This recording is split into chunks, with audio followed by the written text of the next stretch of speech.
Bonjour à tous, j'espère que vous allez bien. Ça fait bien longtemps qu'on ne s'est pas vu. Pour des raisons personnelles, j'ai pas pu faire des vidéos, mais là, ça va un peu mieux. Je vais essayer de rattraper le rythme d'avant. C'est parti sur les chapeaux de roue avec aujourd'hui la critique de Furiosa. Pour ceux qui connaissent, Mad Max Fury Road, sorti il y a déjà 9 ans, en 2015. Ça, c'est le préquel. Donc, on va se concentrer sur le personnage de Furiosa, qui était joué par Charlize Theron dans le premier film. Et en fait, on va voir un petit peu comment, de la petite enfant jusqu'à dans le film de 2015, comment est-ce qu'elle a évolué, comment est-ce qu'elle est devenue Furiosa, le personnage qu'on voit dans le premier film. Comme toujours, un petit peu pour l'histoire, donc après le monde post-apocalyptique de Mad Max, vous avez une petite fille qui vit dans une sorte de oasis et un jour avec sa petite sœur, ils voient des pilleurs qui vont essayer de tuer un cheval pour ramener de la bouffe. Elle se fait kidnapper dans le désert, sa mère la poursuit, malheureusement tout se passe pas comme prévu et en fait elle va être prisonnière de ce groupe de pilleurs. Dans le méchant principal, c'est Chris Hemsworth. Méconnaissable, il a une sorte de prothèse de nez. Et ça lui va super bien parce qu'on est vraiment dans le personnage. On n'est pas là à en dire « Ah, c'est Chris Hemsworth ». Non, c'est vraiment le méchant du film. L'un des méchants principaux d'ailleurs. Et globalement, elle va un petit peu être d'abord capturée par lui, puis un autre groupe, puis un autre groupe, puis on la voit évoluer dans un autre groupe. Le film est divisé en chapitres, je crois que c'est 5 ou 6 chapitres, assez bien répartis, de façon assez équitable. On va un petit peu voir comment est-ce qu'elle évolue. Et en fait, à la fin de chaque chapitre, c'est une épreuve de sa vie. Et vous avez des sortes d'ellipses temporelles qui permettent un petit peu de passer d'un moment à l'autre. C'est le premier point positif par lequel je vais commencer, c'est que vous savez souvent ces petites ellipses narratives, elles ont tendance un petit peu à vous faire sortir du film parce que vous avez un espace de temps qui se passe. Vous êtes là, on fait ouais, mais en fait, tout ce qui s'est passé avant, ça n'a pas d'importance. Et là, ces chapitres servent à montrer l'évolution du personnage, qu'à un moment donné, elle a subi une épreuve, elle passe à autre chose. Elle a mûri, elle a grandi, elle a évolué, elle a appris des choses et que ça lui permet de passer à l'épreuve d'après. Le film est incroyablement beau. Le film est beau, mais vraiment.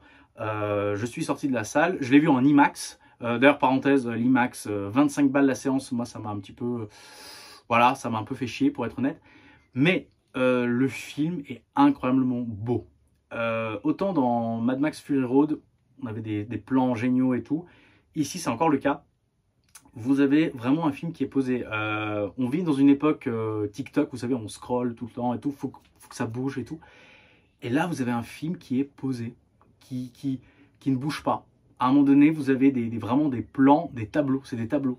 Vous avez un camion qui sort comme ça d'un portail. Là, on aurait fait 19 cuts pour montrer tous les angles du camion. Ici, vous avez une caméra statique et on voit le camion qui avance comme ça, la caméra qui pivote un peu. Mais on a le temps d'observer l'image. Où vous avez un camion qui quitte une forteresse.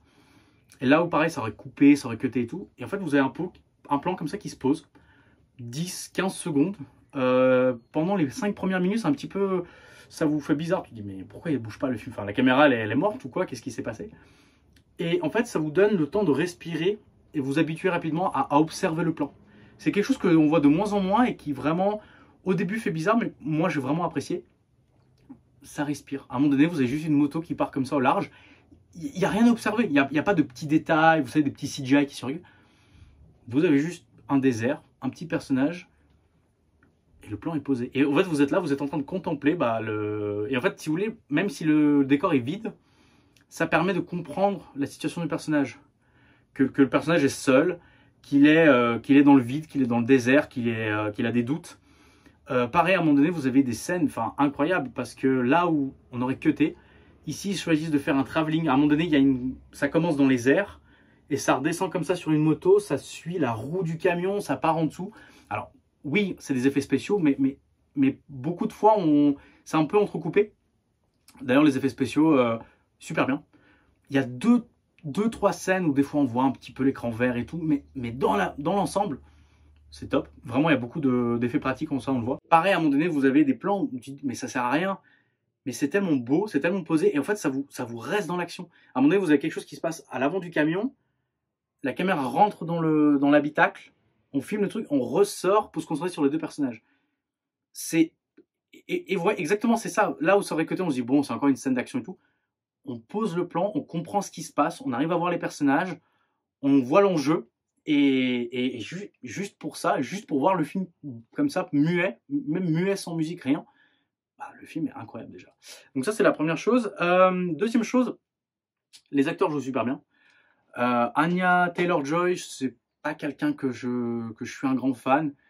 Je l'ai vu dans Peaky Blinders, Les Jeux de la Dame, Menu, je crois que c'était le film Menu. C'est pas une actrice, je suis un grand fan, mais là, elle joue bien. Elle joue beaucoup avec ses yeux, son regard. En vrai, ça passe très bien. On sent qu'après, ça va devenir Charlize Theron. Mais rapidement, on est attaché au personnage. En plus, elle parle pas beaucoup dans le film. Ça fait partie de son personnage qu'elle parle pas. C'est très bien joué, c'est très bien écrit. D'autres personnages sont bien faits. Et vraiment, on s'attache au personnage. Tout est clair, tout est net, tout est posé. On voit leur motivation, on comprend les choses. Et en fait, ça, c'est lié au troisième point positif, l'écriture. Le film est très, très, très bien écrit. C'est quelque chose que je critique depuis quelques années, en fait, l'écriture, que voilà, tout est fait à l'arrache, on essaie d'expliquer les choses. Ici, au lieu d'expliquer les choses, on les montre. C'est rare. Mais à un moment donné, quand vous avez un personnage, il a une compétence, par exemple, c'est le meilleur conducteur de la forteresse de Immortal Joe, là, bah, on le montre. On lui dit, mais on le montre, parce qu'à un moment donné, on voit que le mec sait conduire, le mec a des astuces, qu'il voit comment les gens agissent. Pareil, un autre personnage, à un moment donné, ils disent ouais, c'est le meilleur dans sa catégorie. Bah, en fait, on le voit faire les choses. Et en fait, c'est ça qui est bien, c'est que le film montre les choses, il montre les personnages dans leur action, comment ils sont. Pas en mode tiens, je vais expliquer ce qui se passe. Et c'est organique en fait. On voit le film, on est dans l'action, on comprend ce qui se passe sans qu'on soit obligé d'être coupé et tout.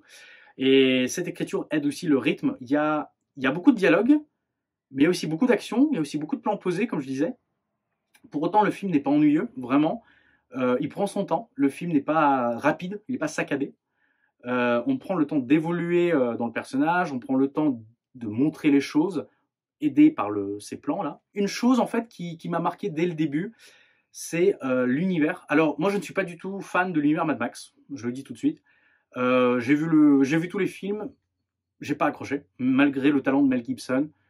J'ai trouvé que c'était intéressant, c'est plutôt même presque des films d'arrêt d'essai, les premiers. J'ai bien aimé Mad Max Fury Road, mais pour d'autres raisons, pas parce que voilà, je trouvais que l'histoire était cool et tout. Et celui-ci, je trouve il tire sa carte du lot parce que il a un univers propre. En fait, dès qu'on commence le film, dès que dans les 2-3 premières minutes, on comprend les règles du jeu de cet univers Mad Max. Je prends un exemple, Rebel Moon, qui est sorti sur Netflix récemment, qui était un peu le Star Wars de Zack Snyder. Et globalement, c'est le sentiment qu'on a avec ce film, c'est qu'on se dit, bah en fait, Zack Snyder voulait faire un Star Wars, on lui a dit non, Disney lui a dit non, bah il est allé chez Netflix, ils lui ont dit, bah tiens, prends le budget et t'as fait un Star Wars, mais sans la licence Star Wars. C'est les mêmes personnages, c'est les mêmes décors, c'est les mêmes vaisseaux, c'est la même histoire. Et clairement, quand on regarde Rebel Moon, malgré beaucoup de défauts ou des qualités, on se dit, bah en fait, c'est le Star Wars de Zack Snyder. Mad Max a son propre univers, a ses propres règles du jeu, a sa propre philosophie, sa propre histoire, et en fait, on les comprend très vite. À un moment donné, il y a une course au tout début, il y a une course en moto, et les mecs, bah, à un moment donné, il y a une moto qui tombe en rade, les mecs, ils arrivent, ils prennent le jerrycan d'essence qui sert aussi de réservoir, donc en fait, tout est mobile, ils prennent ses armes, ils prennent sa roue, parce que les roues, c'est très important dans l'univers, et en 30 secondes, on a compris, on fait, ok, les mecs, ils ont une priorité, donc ça, c'est important, la vie humaine n'est pas importante, l'eau est importante, le diesel est important, les pièces mécaniques sont importantes, les armes, tout le reste, on s'en balance. Et tout de suite, on est dans l'univers. Pareil, à un moment donné, il y a le monde des hommes où ils arrivent. Et globalement, bah, en fait, on comprend très bien comment ça fonctionne les règles, qui est le chef, qui est le sous-fifre, comment ça fonctionne, comment ils vivent. Pareil, tout ça est organisé et en fait, on comprend très vite. Et à chaque niveau, donc chaque chapitre qu'on passe, on comprend un petit peu plus le monde dans lequel on évolue, les strates sociales, des choses comme ça, les motivations de chaque personnage. Et globalement, c'est organique, comme on dirait, c'est compréhensif, c'est clair. On comprend le monde, comment il fonctionne. On peut déménager dans ce monde, on fait ok, il y a ces règles-là et tout ça. Et ça, c'est juste ça, c'est génial parce qu'on voit quelque chose, on se dit, bah, ça c'est Mad Max. Vous savez, des fois vous voyez des scènes, vous dites là, ouais, bon, ça peut être un film de CGI ou de western dans l'espace.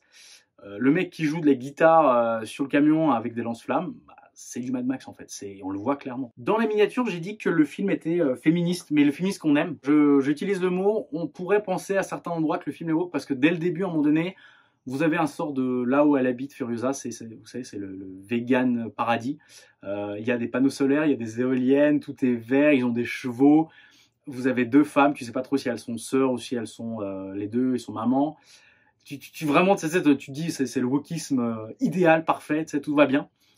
Et en face, bah, les mecs qui capturent, c'est des mecs archi beaufs, en moto, qui pensent qu'il y a à bouffer et à boire. Donc tu te dis, bon, bah, c'est les gros beaufs, machin, qui kidnappent la fille vegan, LGBT, woke, tout ce que tu veux. Encore une fois, le film est aidé par l'écriture. Le film est très bien écrit.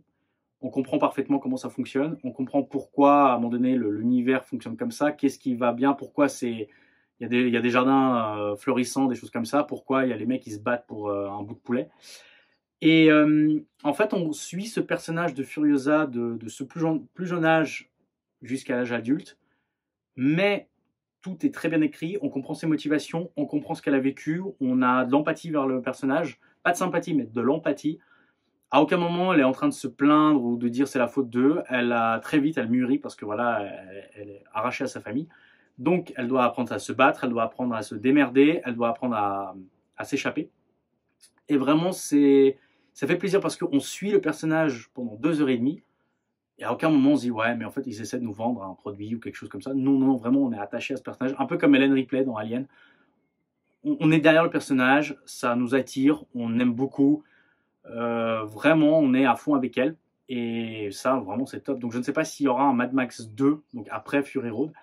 Mais ce Furiosa, vraiment, foncez le voir. Le film dure 2h30, je les ai sentis passer, mais pas en mode c'est long. En mode j'ai vu des choses. J'ai été exposé à une œuvre complète de 2h30, posée. Ça avait commencé à pleuvoir. Et globalement, allez voir le film. Vraiment, ça vaut la peine. Pour l'instant, c'est un des meilleurs films que j'ai vu cette année. J'ai hâte de voir les critiques. J'ai hâte de l'acheter en DVD. Et vraiment, à très bientôt.